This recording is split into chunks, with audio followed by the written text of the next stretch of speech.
For the latest in strategic affairs, subscribe to our YouTube channel. Click the bell icon for updates. Did you know that Finance Minister Nirmala Sitharaman made 25 specific references to the word green in her union budget? Did you know that India has committed to go carbon free by 2070?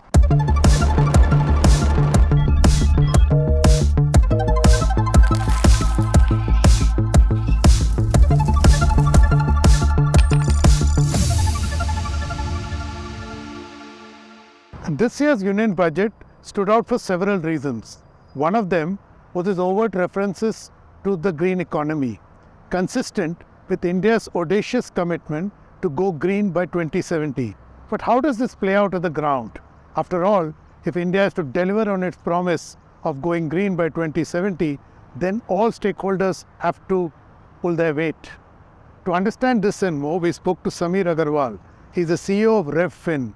Revfin is a unique firm which finances the purchase of EVs for those at the bottom of the pyramid. I began by asking Sameer if indeed he agreed with the surmise that this was a green budget. I think absolutely. I think yes, greening India or sustainability is one of the 7 principles laid out in the budget.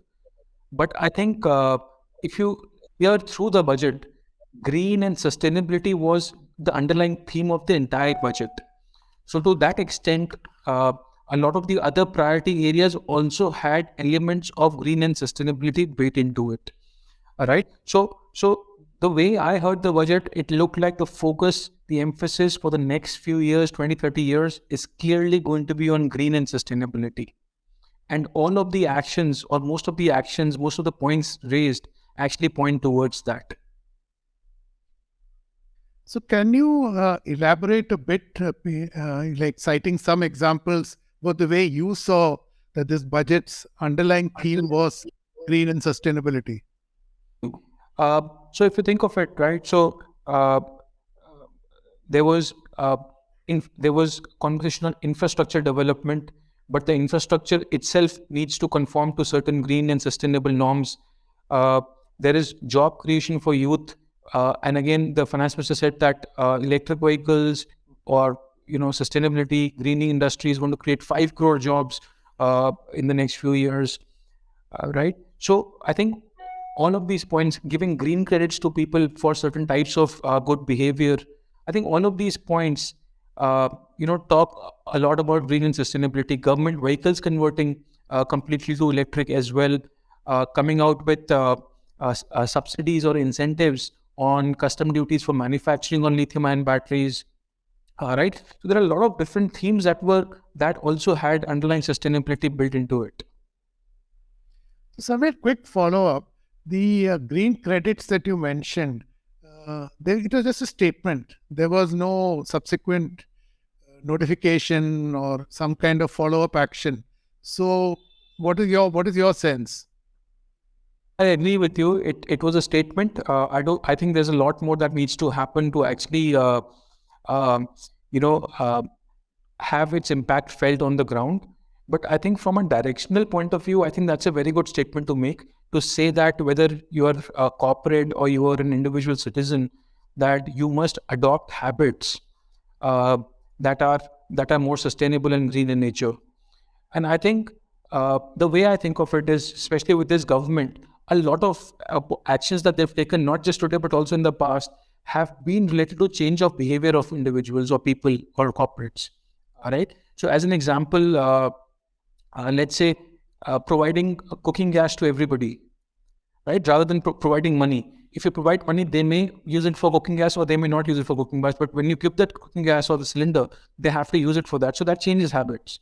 Right? Similarly, building toilets, it changes habits. Rather than saying, here's money to build toilet, here is the toilet. So your habits change, right? So I think making that statement that we have to change our behaviors, and this is for everybody across the country, that ultimately you have to change your behaviors, make your behaviors more sustainable. As Sameer points out, the direction of change is a clear signal from the union budget. Interestingly, the first post-budget seminar that the PM hosted was on the green signals from the union budget. Let us listen in. Friends, Bharat renewable energy resources में जितना commanding position में होगा, उतना ही बड़ा बदलाव वो पूरे विश्व में ला सकता है। ये बजट भारत को ग्लोबल ग्रीन एनर्जी मार्केट में एक लीड प्लेयर के रूप में स्थापित करने में भी अहम भूमिका निभाएगा। इसलिए मैं आज एनर्जी वर्ल्ड से जुड़े हर स्टेक होल्डर को भारत में निवेश के लिए आमंत्रित करता हूं। विश्व आज अपनी रिन्यूएबल एनर्जी सप्लाई चेन को डाइवर्सिफाई कर रहा है। ऐसे में इस बजट के माध्यम से भारत ने हर ग्रीन इन्वेस्टर को अपने यहां निवेश का बेहतरीन अवसर दिया है। ये इस सेक्टर में आ रहे स्टार्टअप्स के लिए भी बहुत ही उपयोगी साबित होने जा रहा है। PM Modi is saying two things here. One, India is delighted to host foreign investments in its green economy. Second, given its sheer size, any gains accruing to India will also impact global green targets. But how does it play out on the ground though? The announcements in the budget will help with acceleration. So I'll give you some examples, right? So today, of all the three-wheelers sold in India, roughly 50 to 53% are electric, right? So in the three-wheeler category, electric adoption has already happened to a great extent. Of course, it needs to go to about 70, 80, 90%. So there's still some work to be done, right? But in other forms of vehicles like two-wheelers, four-wheelers, we haven't seen that larger a shift happening. Now with, as an example, with more lithium-ion batteries being manufactured in India at a cheaper rate, that creates a huge incentive for India to become a major manufacturer and hub of batteries as well as electric vehicles, right? Which means that batteries are then, battery supply chains become better, batteries are available better in the country, perhaps even cheaper, and then that accelerates the adoption. Similarly, at the same time, it's not only about adoption in India, it actually then starts creating an export industry as well, where India can actually become the hub for entry-level electric vehicles, which includes two-wheelers, three-wheelers, entry-level four-wheelers, right? And I think that's the vision over here, that once we start manufacturing more in India, not only batteries, but also then there are parts like motors, controllers, battery management systems, etc. All of those need to be manufactured in India, and for India to become a global hub of electric vehicles. Sameer's company has a very interesting footprint. It is spread out across tier 2 and tier 3 cities. It serves those at the bottom of the food chain, as it were. 85% of our customers are financially excluded, which means no past credit history, no banking transaction data, no formal sources of income. And about 95% of our customers live in tier 2, tier 3 towns, right? So that's sort of been bottom of the pyramid. Near bottom of the pyramid has been the kind of focus for us. Now, our experience with that segment has been very, very good, right? So that segment is obviously deeply aspirational. They want to buy electric vehicles mostly for commercial purposes. These electric vehicles have actually had a great impact on their income or their earning ability. In fact, in a small town, a person driving a three-wheeler can make almost 2.5 times driving a three-wheeler compared to any other profession that he could choose, right? So people are able to earn 25,000-30,000 rupees a month driving an electric three-wheeler. I think that's a huge impact on their social and economic status. They are also becoming asset owners, right? And what we find is, because of all these changes to their economic and social status, because they want to retain it, the repayment behavior is also extremely good, right? So the level of delinquencies that we see are extremely low. And people want to retain those assets, people want to continue paying for those loans. What we also find is that, most of our customer base is in eastern UP and in Bihar. And these geographies, wise, there's a lot of scale and adoption of electric vehicles, which is very surprising. Actually, more sales happen here than anywhere else in the country. 55-60% of electric three-wheeler sales actually happen in UP, Bihar. And yet the repayment behavior is also extremely good. And both these things maybe contrary to popular perception, both in terms of adoption and in terms of repayment. But that's not been our experience. Our experience has been absolutely wonderful.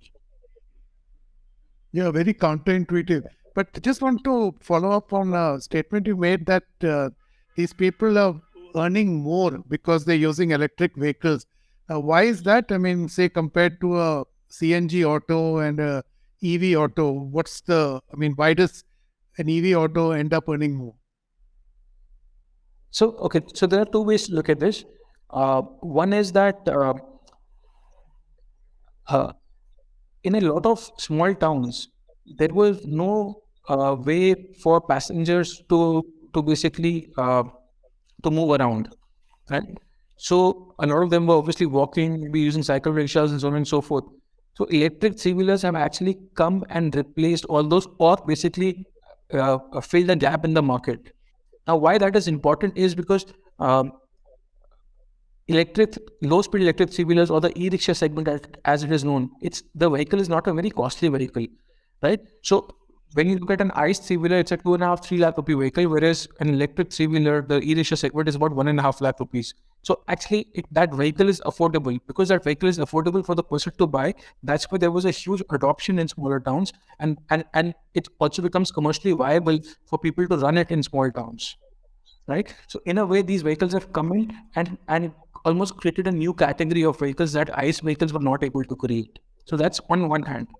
On the other hand, because the running cost of these vehicles is extremely low, right? Only about 25% of the cost of running an ICE vehicle. Sameer says the delinquency rate on loans extended to those at the bottom of the pyramid, whom some would call the subprime category, is actually very low. I think when we look at the customer segment, I think subprime is one way to define it. But I would actually say that this is a segment that is it's a new to credit or a credit virgin segment, right? So it's not typical subprime in the sense that they've had credit in the past and they've had a very poor track record. It's not that segment. It is a segment that's totally credit virgin. They're first-time borrowers. Now, when you have to deal with first-time borrowers, the risk of that segment of that borrower is unknown, right? It may be high, it may be low, but because it's unknown, you are not able to quantify it today, right? Now, what we've done is we've taken the approach that ultimately, because we are providing loans for a productive asset like a commercial three-wheeler, where the driver is actually earning and making a lot of money, more money than he can actually make elsewhere with these vehicles, the ability is being created by the loan itself. So when we make an underwriting decision, we have to look at intention and ability. So ability is being created by virtue of giving the loan. However, while we are underwriting the customer, we focus on their intention. Does this person have the intention to repay our loan or not? Now, this person does not have a credit history. He doesn't have banking transaction data. And so you can't rely on third-party data sources. So as an organization, the first thing we said is we will have to generate data for underwriting as part of the loan journey, because we can't rely on third-party data sources. So that's the first thing. The second thing we said is we have to look at data that looks at human behaviors or human behavioral traits that have a correlation with intention to repay or not. So we devised our own underwriting approach where we started looking at psychometric assessment to understand certain personality traits that have a direct correlation with intention to repay. Right? So that's how we've built it. In the absence of a credit history, you will have to go through a psychometric assessment. We've also we've also overlaid that with a little bit of biometrics. We capture videos, voice of customers. We do face matching with their IDs to establish identity and reduce fraud. We embed telematics into all the vehicles to look at driving behavior as well as vehicle behavior. And we gamify users to make sure they are paying on time and through digital means, right? So we've really used a lot of very different, very unique concepts. You heard Sameer then. This year's Union Budget signals serious green plans for India. Some of them are generating very interesting collateral gains, especially in transforming lives in interior India. As they say, watch the space. Thank you for watching. Don't forget to subscribe to StratNewsGlobal on YouTube. Hit the bell icon so that you don't miss any updates. And please do share your insights and ideas and comments with us. I'm available on Twitter at Capital Calculus. I'll be back next week with another episode. Till then, stay safe.